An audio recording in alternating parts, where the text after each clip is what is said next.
Jaya Radha Madhava Kunja Vihari Radha Madhava Kunja Vihari Gopi Jana Vallabha Girivara Dari Raya Gopi Jana Vallabha Girivara Dari Gopi Jana Vallabha Girivara Dari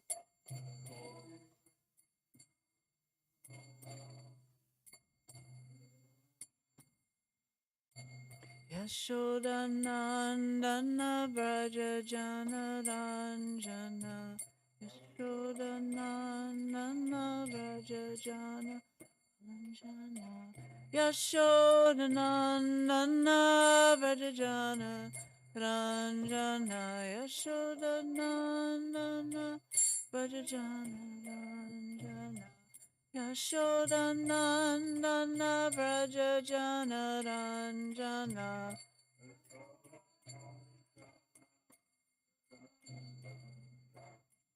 Yamuna Tira Banachari Yamuna Tira Banachari Yamuna Tira Banachari Yamuna Tira Banachari Jaya Radha Madhava Kunja Vihari Jaya Radha Madhava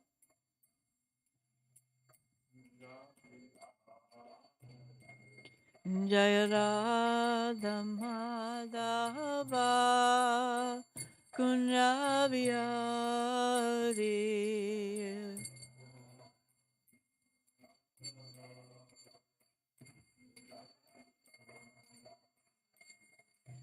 Gopi Jana Vallabha Girivara Dari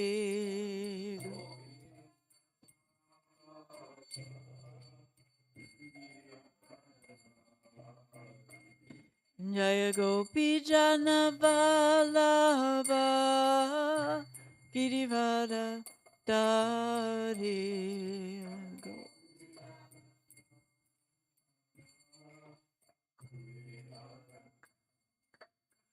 Yashodanandana Vraja Jana Ranjana Yashodanandana Vraja Jana Ranjana Yashodanandana Vraja Jana Ranjana Yashodanandana Vraja Jana Ranjana Yamuna Tira Vanachari Yamuna Tira Vanachari Yamuna Tira Vanachari Yamuna Tira Jaya Radha Madhava Kunja Vihari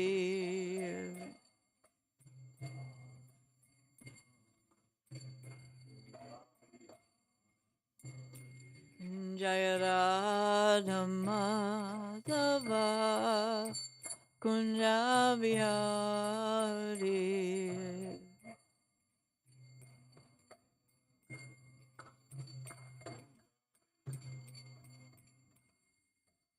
Jayam Vishnu Pad Paramahamsa Parivrajikacharya Astasata Shishimad, His Divine Grace, A.C. Bhaktivedanta Swami Srila Prabhupada Ki Jai, Ananta Koti Vaishnav Vrinda Ki Jai, Namacharya Srila Haridas Thakur Ki Jai, Prim Se Gaur Krishna Shri Krishna Chaitanya Prabhu Nityananda Shri Advaita Gadadhar Shivasari Gaur Bhakta Vrinda Ki Jai, Shri Shri Radha Krishna Gop Gopnath Sham Kund Radha Kund Gita Govardhana Ki Jai, Vrindavan Dham ki jai, Mayapur Dham ki jai, Jagannath Puri Dham ki jai, Ganga Mai ki jai, Yamuna Mai ki jai, Tulsi Devi ki jai, Bhakti Devi ki jai, Samaveda Bhakta Vrinda ki jai, Gaura Premananda, Hari Hari Bolo. All glories to the assembled devotees, Hare Krishna. All glories to the assembled devotees, Hare Krishna. All glories to the assembled devotees, Hare Krishna. All glories to Shishi Guru and Gauranga and His Divine Grace, Srila Prabhupada ki jai.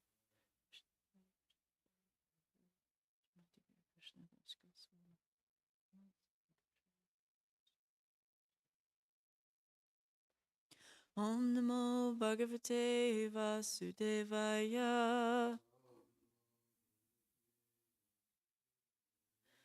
Om Namo Bhagavate Vasudevaya.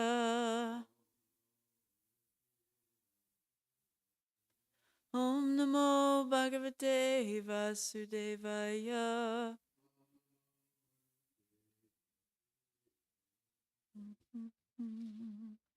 So we're in the 10th canto on chapter 43, which is Krishna kills the elephant, Kuvalayapida, and we're doing text 18, 19, and 20, but we'll just do responsively 18. And then I didn't know if you might be willing to do the mouse. Thank you. It's on. So, Hattam Kuvalayapidam Drishtva Tav Api Durjayau Kangso Manasi Api Tada Brisham Udvid Vijay Nripa Hatam Kuvalayapitam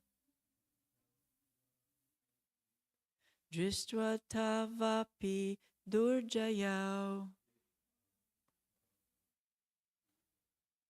Kamso Manasyapi Tada Brisham Udvi Vijay Nripa Hatam Kuvalayapitam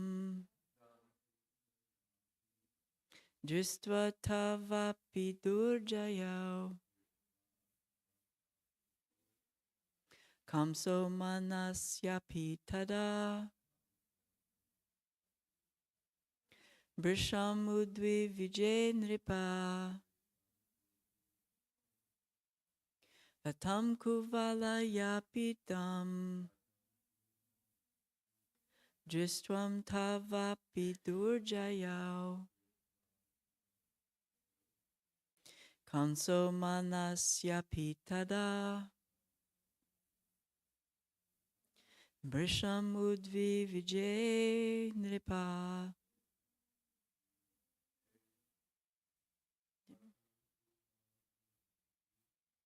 Atam Kuvalayapitam Drishtva Tavapi Durjayau Kamso Manasyapi Tada Vrisham Udvi Vijay Nripa.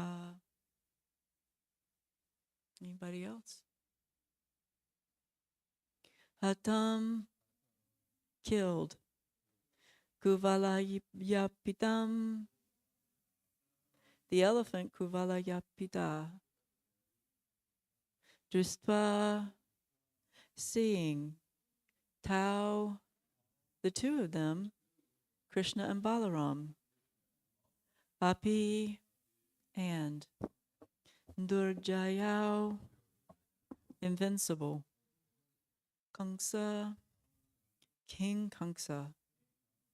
Manasi, in his mind. Api, indeed. Tada, then. Brisham, exceedingly. Udvi Vijay, became anxious. Nripa, O king, Parikshit. So translation, when King Kamsa saw that Kuvalayapida was dead and the two brothers were invincible, he was overwhelmed with anxiety, O king. So we can repeat. When Kamsa saw that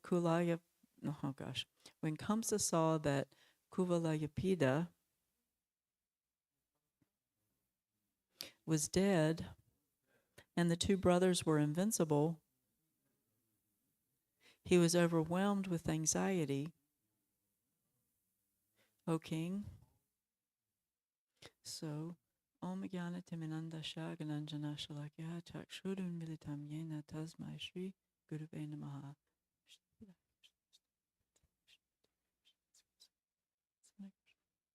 So I'm going to do two more verses, but I kind of wanted to start with connecting with the last two sentences of the last verse that was done yesterday, and then connect it with the couple of verses that I'm going to do today. Because when I went back and read it, I was kind of overwhelmed by it, and especially for me, personally significant. And the last two sentences are, unfortunately, out of ignorance, we stubbornly try to squeeze happiness and love out of material relationships, which are not directly connected to Krishna, and thus life becomes a constant frustration. The solution is simple. Surrender to Krishna, love Krishna's devotees, and be happy.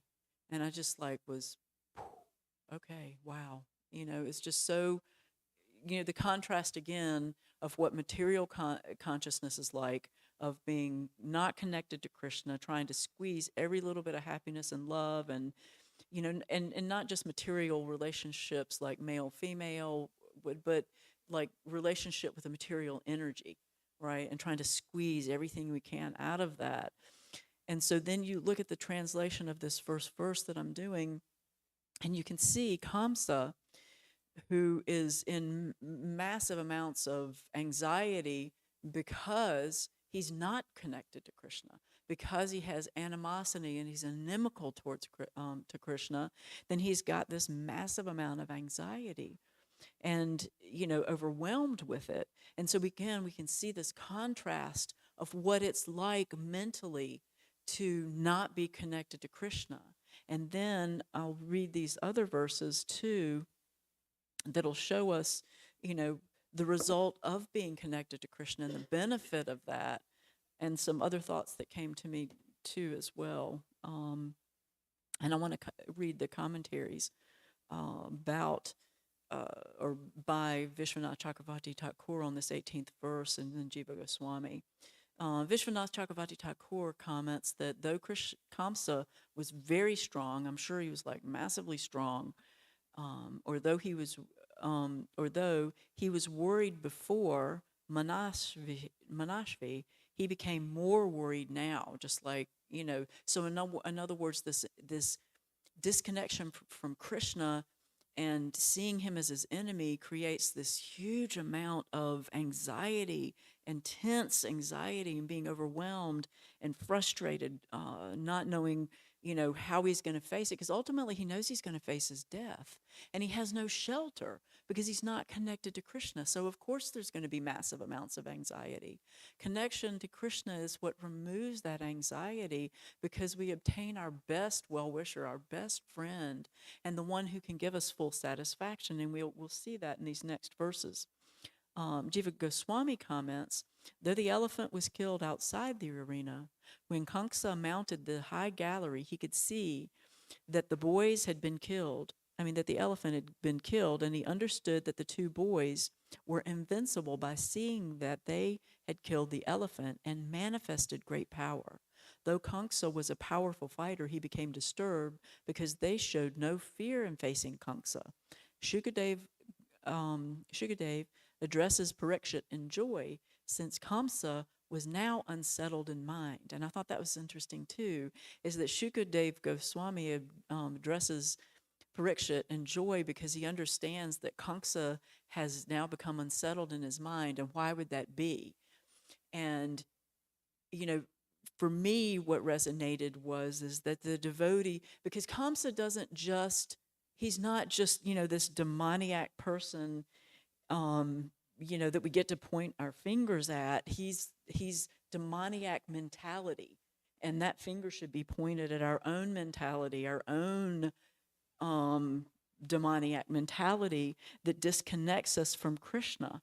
And so part of the joy for a devotee, and especially the advanced devotees like the spiritual master, is that they can understand this unsettledness in mind often, especially as we're practicing devotional service, and for others for karma, ultimately realizing that you're getting unsettled, you're getting ungrounded from your material foundation, and you're getting shifted towards your spiritual foundation, right? So for us, this Kamsa-like mentality of being inimical towards Krishna, even if it's on a subtle form, is what's disconnecting us from this. The joy is that, Krishna, in this process of Krishna consciousness and bhakti yoga, is unsettling us from our attachments to the material world. And so there's joy in that, right? And then we can experience joy that even, and then my spiritual master was talking about this in class the other day, is that, we can experience joy no matter what's going on. And the only way to do that is to be connected to Krishna, because we ultimately know either we're joyful because of the realizations we've had, through the association of the devotees that we've had, through practicing our devotional service, or we can experience joy even in the pain that we may be feeling as the strings of the material energy detach from us, right? And because it's not painful, it's not painful. It can be very painful to separate from the things that we're attached to. But if we know that ultimately it's Krishna's favor that's causing that, then there can be joy found in that. And I feel like that's what Shukadev, was feeling, this joy in addressing Parikshit, because, we can understand that this detachment is starting to take place. So I'll go on to verse 19 and 20.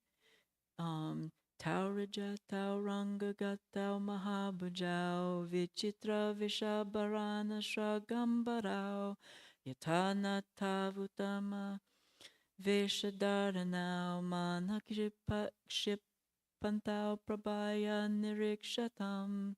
Arrayed with variegated ornaments, garlands, and garments, just like a pair of excellently costumed actors, the two mighty armed lords shone splendidly in the arena. Indeed, they overpowered the minds of all onlookers with their effulgence.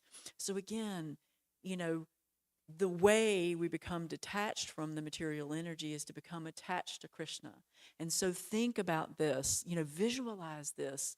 Imagine what it must feel like to see the Supreme Personality walk into this, arena, which is, like a stadium, and, there's all these people in here, there's all this energy, and then you see the Supreme Personalities walk in, Balaram and Krishna, and they're effulgent, and they're beautifully dressed, and they're, it's dynamic, and their effulgence, and it talks about how this overpowered the minds of the onlookers, with their effulgence.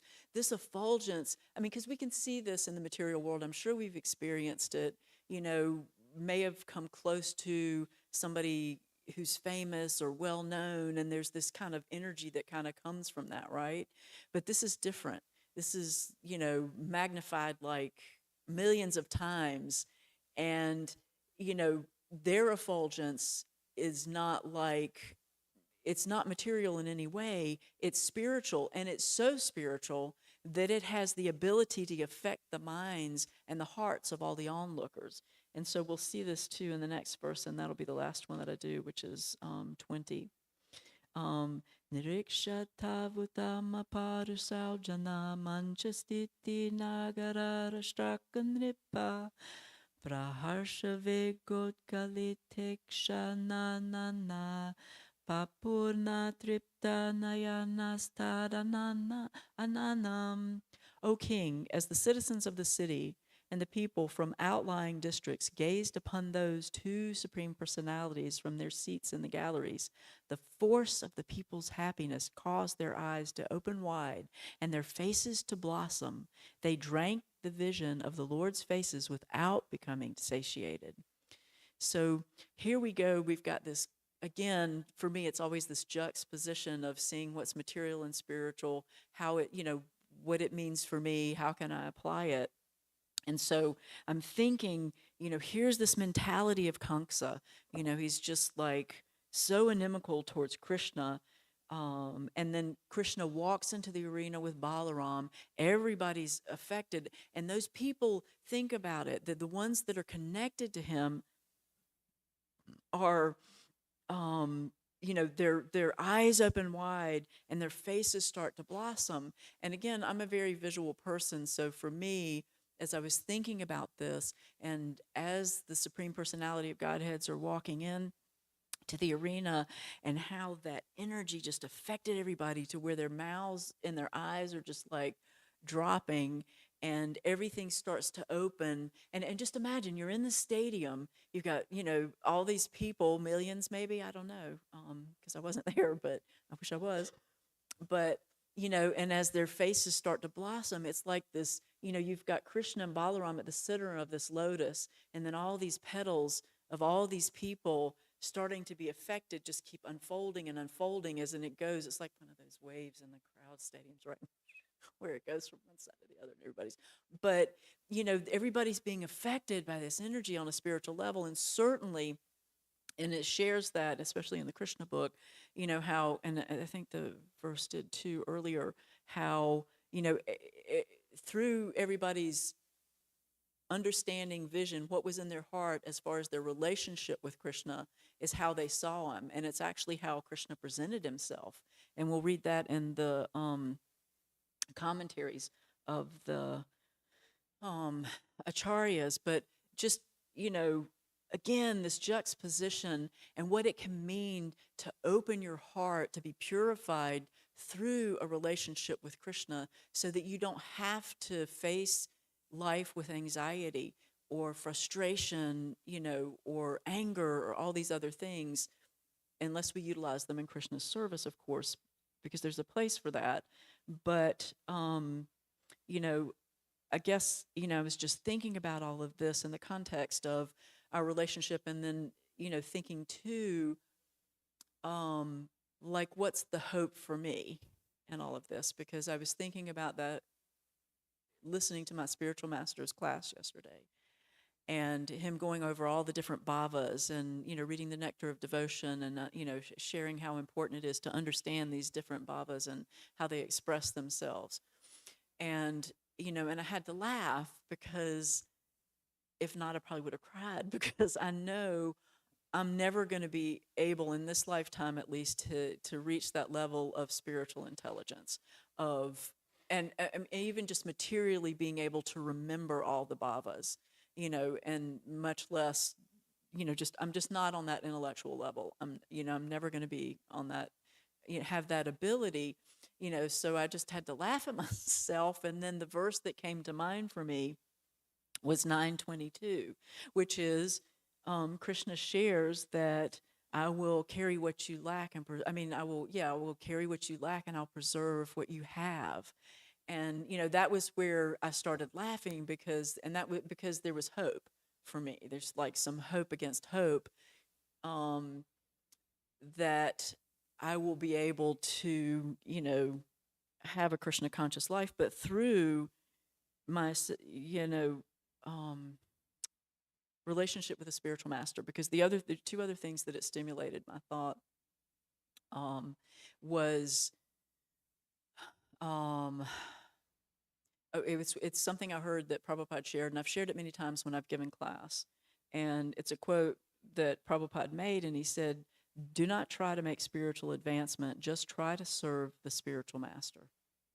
And it just struck the core of my heart, because one, looking at all these, different levels of advancement, looking at the Acharya's commentary, their relationship with Krishna, the relationship that the devotees in Vrindavan have with Krishna, and those are the advanced devotees in this movement, Srila Prabhupada, it's just not something I'm going to be able to attain as far as having that level of intellectual prowess, right? And be able to, I don't know, advance through that, ability. But understanding that if I just, as a simple person, follow the instructions of my spiritual master and try to serve him nicely and try to please him, then Krishna will be pleased. And through that, I can obtain spiritual advancement. I can obtain spiritual realization. Another thought that came to me as I was reading that and thinking about that was there's a book called Salted Bread. And I don't know if you've read it, but it's an amazing book about the devotees in Russia starting the movement and writing the books by hand and distributing them and copying them and getting them out there, risking their lives. And then the devotees, two specifically that the book was written about, had been captured and harassed and then captured by the KGB, taken way off into the north of Russia and, put in prison and basically given salted bread to eat and nothing else. And with that, the body just starts to deteriorate because it's not getting the nutrition, and one of the devotees lost his teeth. But I'll never forget his dedication and his understanding, because I think he'd met a spiritual master once, and I can't remember who specifically it was, but then he followed his instruction. He was giving his life to Krishna and spreading the movement. And one of the things that I very specifically remembered is that even though he really hadn't had the chance to read any of the knowledge, he was able to share Krishna consciousness as it is. And the reason he was able to do that is because it was given to him through Paramatma, through his relationship, through his devotional service. And so, of course, this is what I'm talking about in the context of, yes, we do strive to spiritually advance. It's not that we just sit back and we expect the spiritual master and Krishna just to serve us devotional service and make us pure. We have to make some endeavor.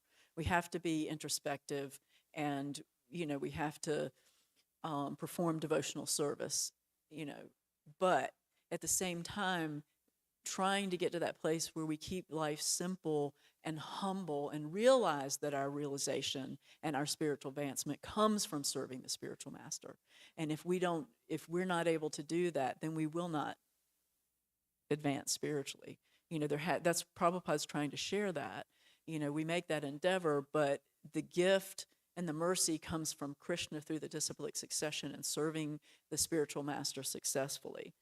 And so, so again, for somebody who's not very intelligent, intellectually, I still have hope. And that's why I was laughing. It's like, I'm just, I have to make some endeavor, but it's, again, what it really comes down to is our attitude and our mood towards chanting of the Mahamantra, towards our service, serving the spiritual master and serving the devotees. And in that way, we can get to this place where, the solution is simple. Surrender to Krishna, love Krishna's devotees, and be happy forever. And that's how we do that, is that we take whatever it is that we have in our hearts and give it in devotional service and try to hear. Again, it's always, as I say this a lot, it's not just to say it to you, it's to remind myself that humility is required in order to reach the heart. And humility has to be there in order for the ear to be open, to be able to hear, and for it to reach the heart, right? Because how do we chant? Trinada peace, Nichanat, anyway. Amanina Manadena Kirtana Sada Harahi. It's like, we have to be humble in order to be able to chant purely, right? And to shift our heart in the right direction. But the point is to hear about Krishna. And we hear about Krishna through the chanting of the holy names because it's non-different than Krishna. it removes the covering from our heart and reveals again this image of this lotus flower opening petal upon petal upon petal, you know, and that's the relationship. It's this beautiful, amazing reciprocal relationship. And we get that. And I was also thinking about that as my spiritual master was giving classes, that there's these core relationships, these 5 relationships of, dasha, the friendship and the parental and, the conjugal, and all these relationships are the core of the bhavas. And then all the bhavas on top of them, are again like this lotus flower, and everybody has a very unique, as many living entities as there are, which is practically unlimited. There's that many relationships with Krishna. And it's all like colors. You have the primary colors of, blue, yellow, and red, and then all the colors that we see are made from those primary colors. And so all the relationships that we have with Krishna are based on those, 5 core. We have one of those as our ultimate destination, but then all the other bhavas on top of that are like all these different unfolding, emotions and interpersonal relationship with Krishna as we develop our spiritual, interaction with Krishna and eventually get to see him. And that's what's different about this process than anything else out there as far as religious practices. It's the summum bonum. It's the top of everything. And so, where was it? There was. Let me read. Let me see if I can. I don't know if it was in the purport of 922. It may be in the commentaries.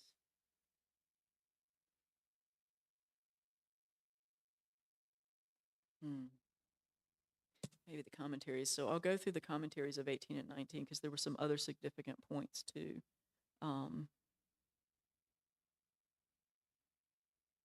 you gonna wake up?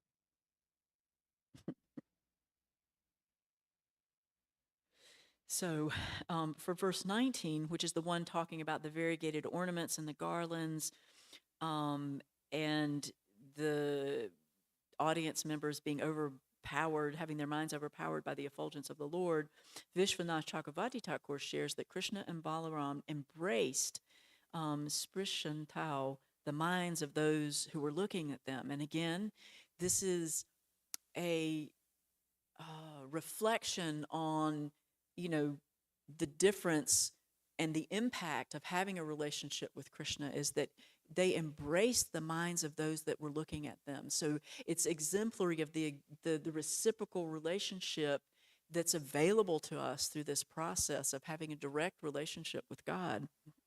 And he embraced it.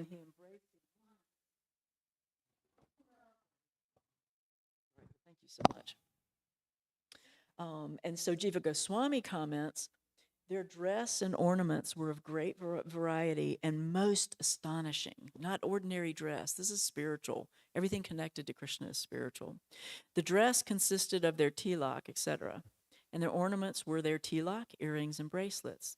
The ornaments manifested particular beauty by not being disturbed even during the great contest. The various onlookers' minds were agitated by his strength, manifesting as thunderbolt to the wrestlers, etc., and the 10 types of persons. They were like actors, Natao, dressed in the best costumes. One costume appeared different at different times, or they were like magicians, Natao, showing simultaneously true and false images by their limbs and their magical powers. So again, this is referencing to them reciprocating according to how everybody sees them, right? And whether they're seeing them animically, whether they're seeing in, Vatsalya, whether they're seeing them in a parental, conjugal, whatever it is, they manifested that to them, and they were able to do this simultaneously, true and false images by their magical powers, to show or reciprocate with the different individuals. And Sanatan Goswami shares, when they entered the arena, they appeared very beautiful. Their huge arms represent the attractiveness and strength of their other limbs also. They had various or astonishing appearance, ornaments, garlands, and manner of dressing. Everyone's minds were attracted by their beauty by looking at them on the road or secretly, or they were like actors wearing astonishing ornaments and dress. Ordinary actors could not be compared. So that's something, a reminder to remember that they're just not ordinary actors, that it's not just mundane or material, that this is spiritual, and that everyone's mind was attracted. And so that's what we're doing here is we're looking at the different mindsets, the different moods of Kamsa, but then we're looking at those that have the loving relationship, because that's what's helping us remember to strive for that relationship with Krishna, to open our hearts, to get rid of this Kamsa like mentality, that's in our hearts. And, again, repeating this simple solution: surrender to Krishna, love Krishna's devotees, and be happy forever, right? I mean, it's just like, it just hits me over and over and over again that's the clue to our devotional life, is having a loving relationship with Krishna and then seeing everybody connected to him.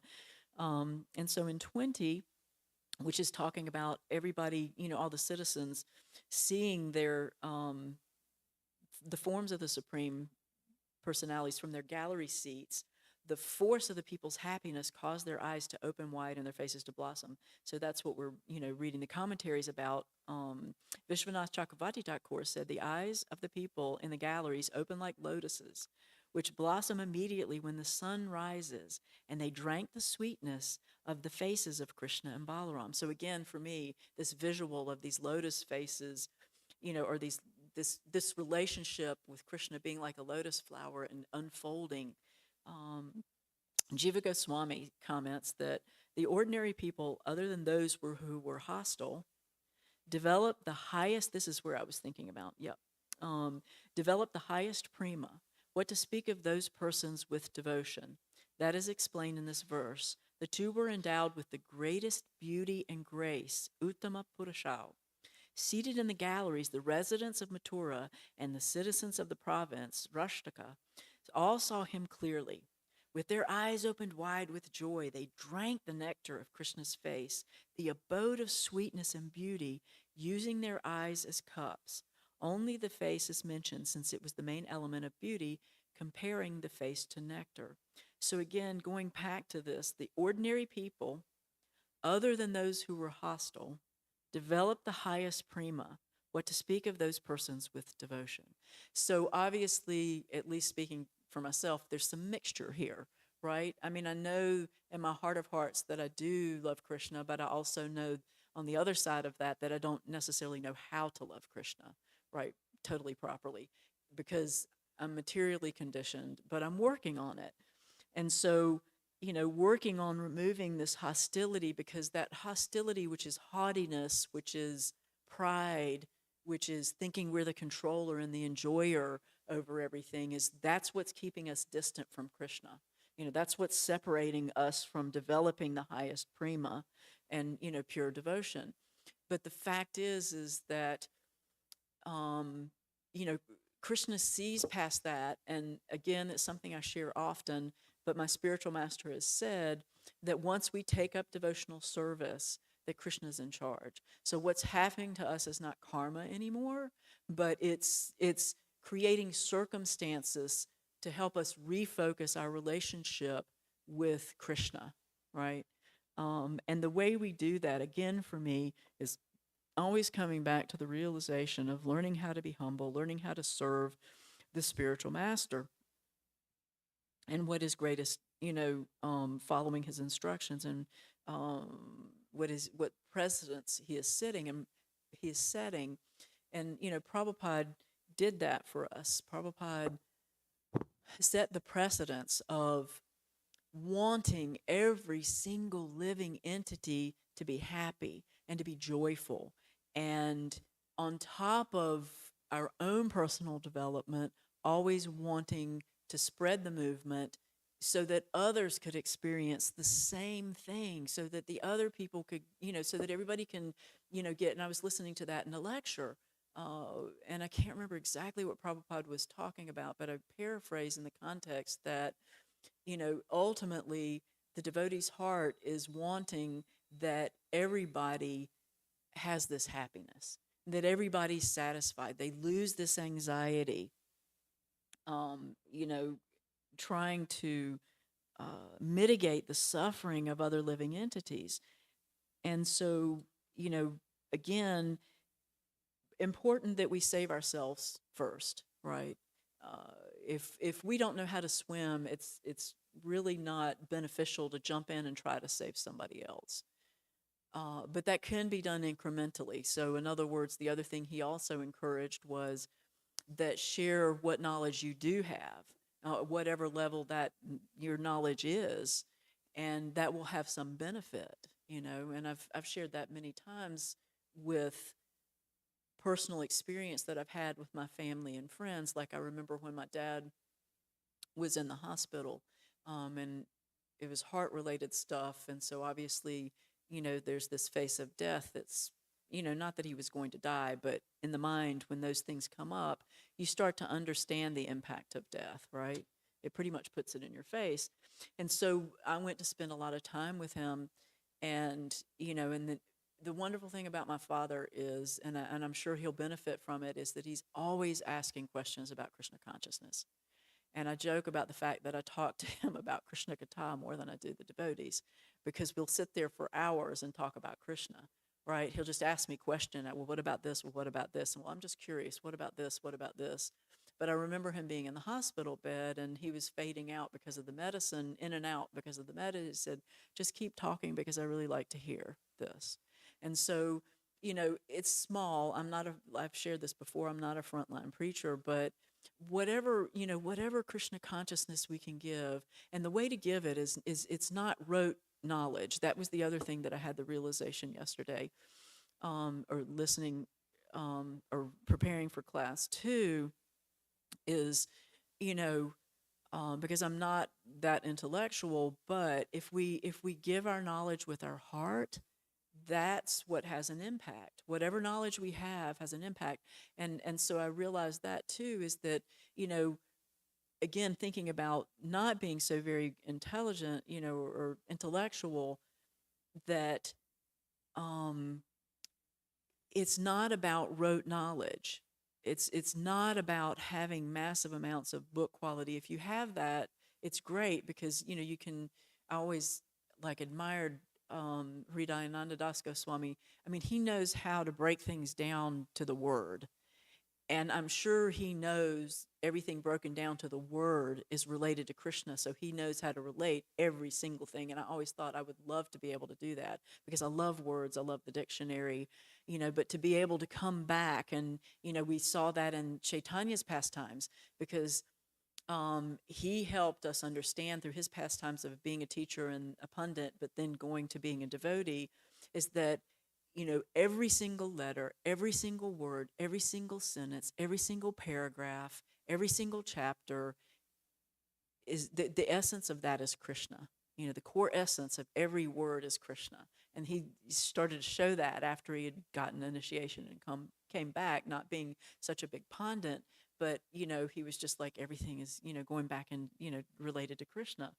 So again, whatever knowledge we have, whatever intelligence we have, you know, not to be discouraged if it's not, you know, big book knowledge, but, you know, just understanding that it's about having a loving relationship with Krishna and how we can develop that, getting rid of our Kamsa mentality, opening our hearts, and then just loving, you know, loving through that process of being, through the process of, and I'm sure you've all experienced that, you know, being loved by Krishna, you know, as he reciprocates through realizations and feelings of joy when we have those, you know, realizations, you know, that we can share that love too, right? Because we can see through that Krishna loves us.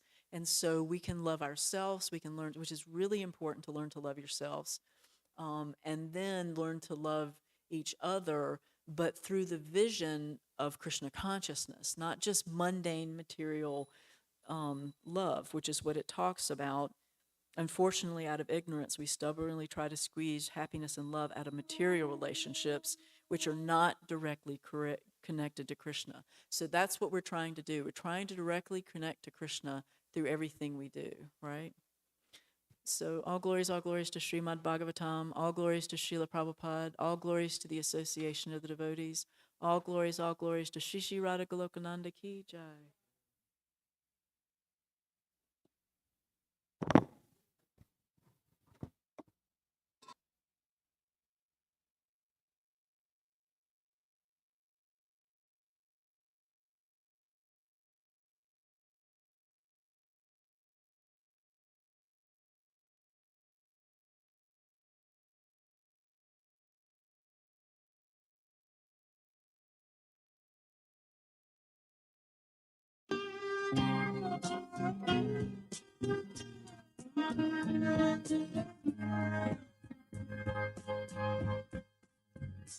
Govindam Adipurusham Tamaham Bhajami Govindam Adipurusham Tamaham Bhajami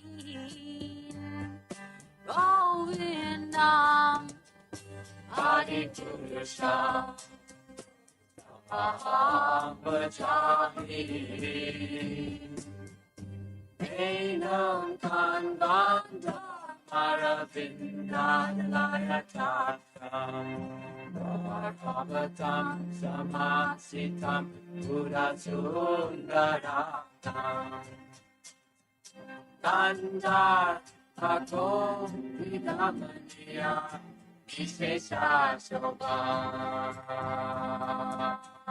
Govindam Adipurusham Tamaham Bhajami Govindam Adipurusham Tamaham Bhajami Govindam Adipurusham Tamaham Bhajami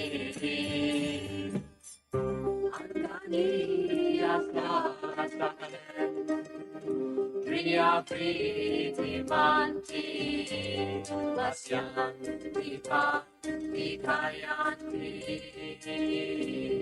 Viramati Ananta Chinmaya Sadhu Jala Vigrasya Govindam Adipurusham Tamaham Bhajami Govindam Adipurusham Tamaham Bhajami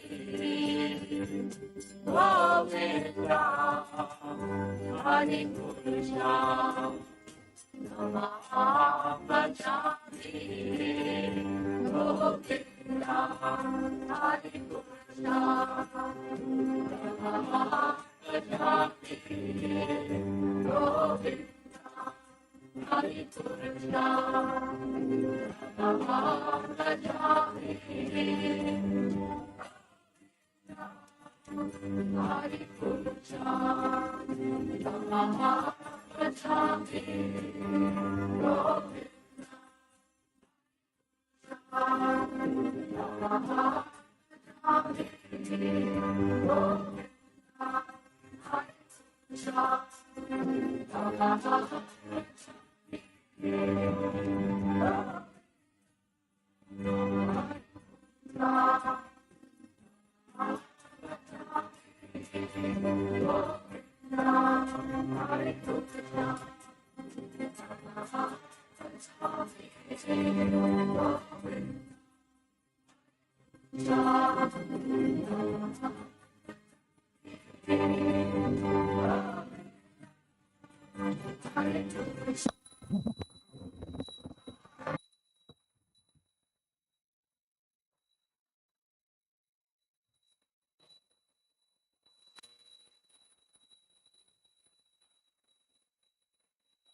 Yasomati Nandana Yamuna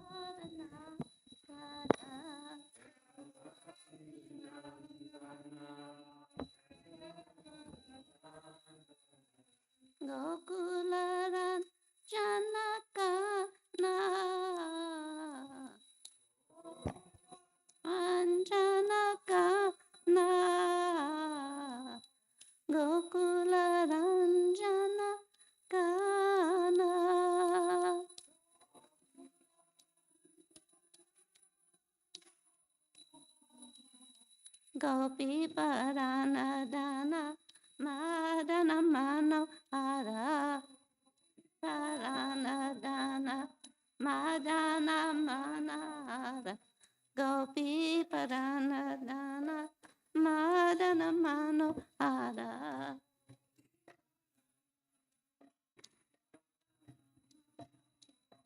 Kaliya Damanavi Dana Kaliya Damanavi Dana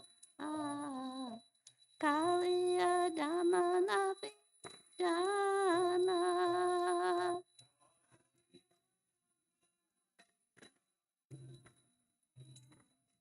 Amala Harina Amiya Vilasa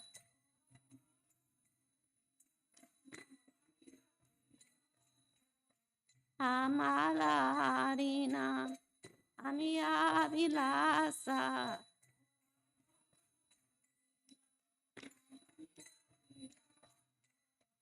Vipina Purandara Navina Nakara Para Na Purandara Vina Nakara Para Vamsi Vada Nasu Vasa Sivada Nasu Vasa Vamsi Vada Nasu Vasa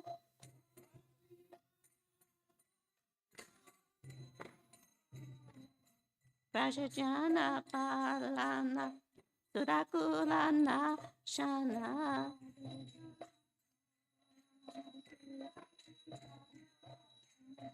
Prajajana Palana Surakulana Shana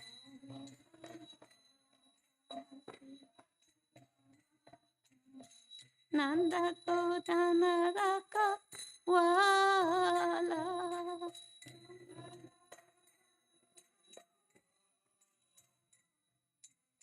Nanda Godana Raka Wala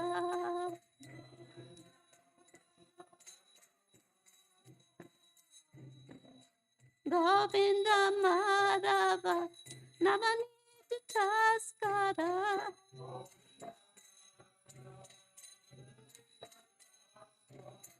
Govinda Madhava Navanita Taskara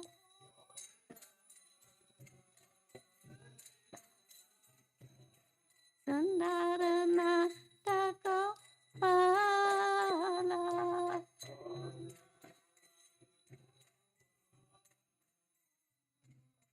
Sundarana Tako Pala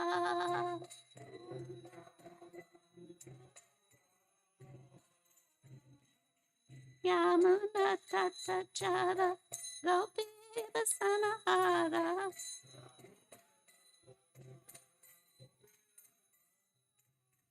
Yamuna Tatachara Gopi Vasanahara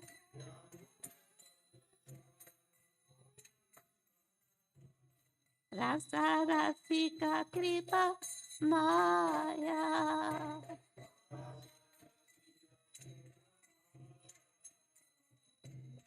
Rasa Rasika Kripa Maya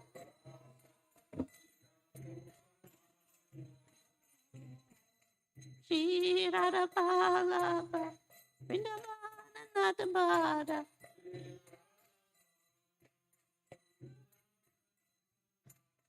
Shri Radha Ballabha Vrindavana Nathabada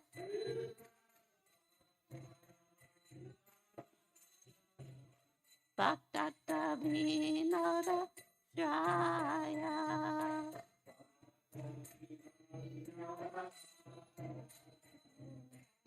Bhaktata Vinada Jaya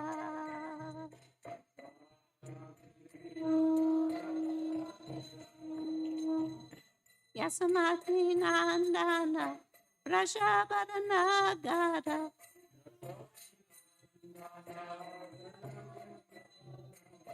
Yasamati Nandana Prashapadanakara.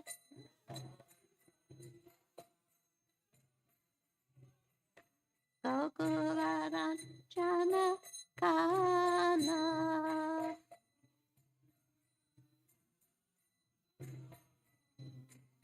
Gokularanjana Kana.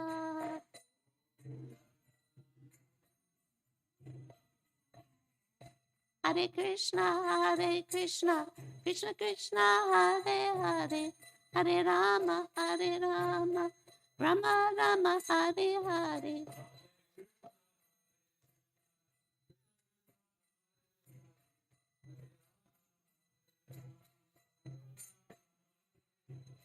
Hare Krishna, Krishna Krishna, Hare Hare, Hare Rama, Rama Rama, Hare Hare.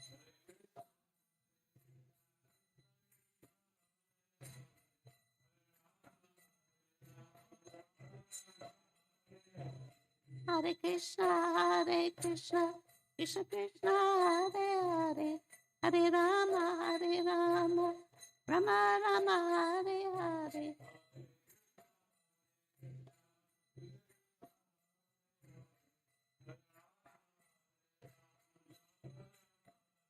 Jaya Prabhupada,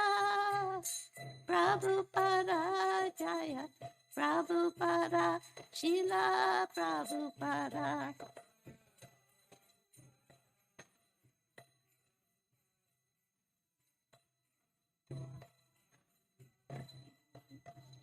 Nitai Gaura Haribo, Haribo, Nitai Gaura Haribo.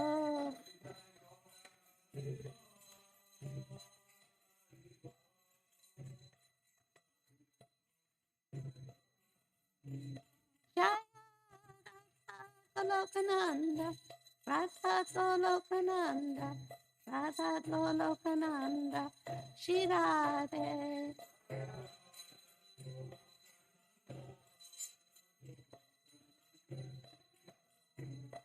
Jaya Radhe, Jaya Radhe, Jaya Radhe, Jaya Shri Radhe.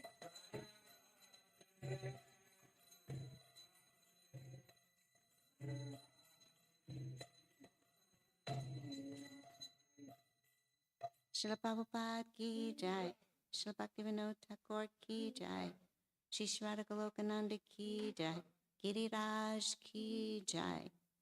Lord Krishna is beloved son of Yasoda, transcendental lover in the land of Braj, the delight of Gokula known by the nickname Kana, the wealth of the lives of the gopis, the attractive Cupid, and the punisher of the serpent Kaliya. These pure holy names of Lord Hari are full of sweet nectarian pastimes.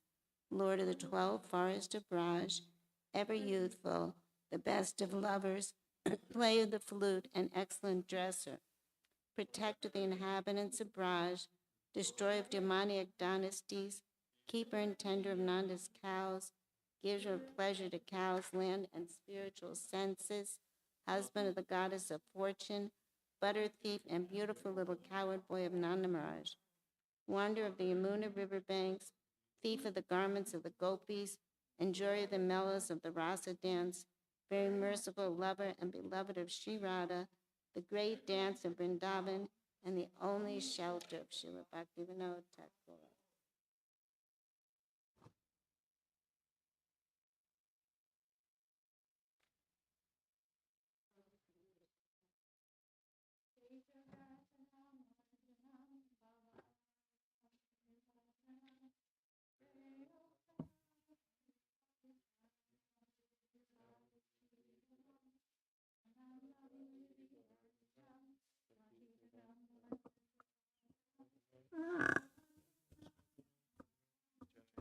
Jai Shri Krishna Sankirtanam Nam Namakari Bahudani Jasarva Shaktis Tatrabhidani Amita Smarane Nukala Etadashita Vakripa Bhagavan Mamapi Durtai Vamidri Shamiha Janina Nuraga Trinada Pisanichena Torah Pisaishnana Amanina Madadena Kirtaniya Sadai Nadanam Lajanam Lasundarim Kavitam Vajagarisha Ramaye Mama Janmani Jamalishware Bhavatar Bhakti Aitakitwaye Rainanda Tanuja Kingaram Patitamam Vishamevam Buddha Kripaya Tavapada Pankaja Stita Duli Shadrasham Vichendaya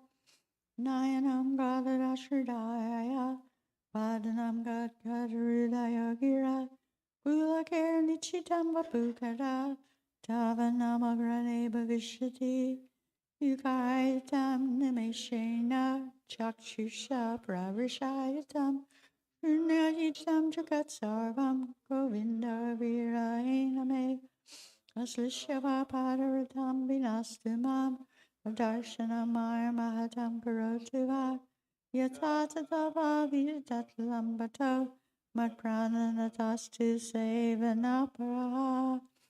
Victory to the Sri Krishna Sankirtan, which cleanses the heart of all the dust accumulated for years and extinguishes the fire of conditional life, of repeated birth and death. This Sankirtan movement is the prime benediction for humanity at large because it spreads the rays of the benediction moon. It is the life of all transcendental knowledge. It increases the ocean of transcendental bliss, and it enables us to fully taste the nectar for which we are always anxious.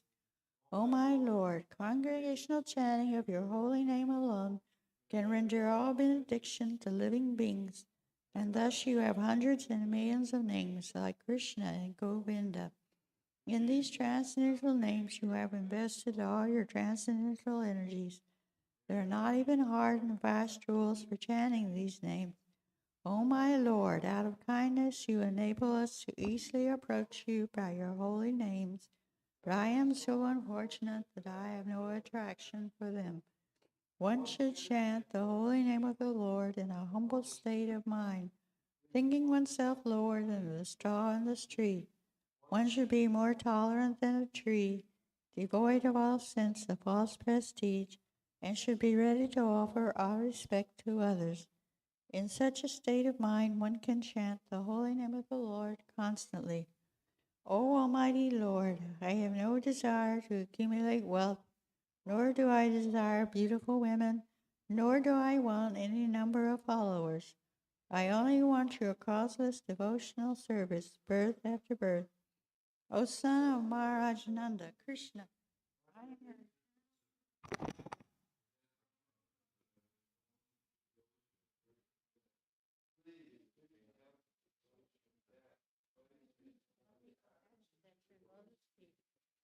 O my Lord, when will my eyes be decorated with tears of love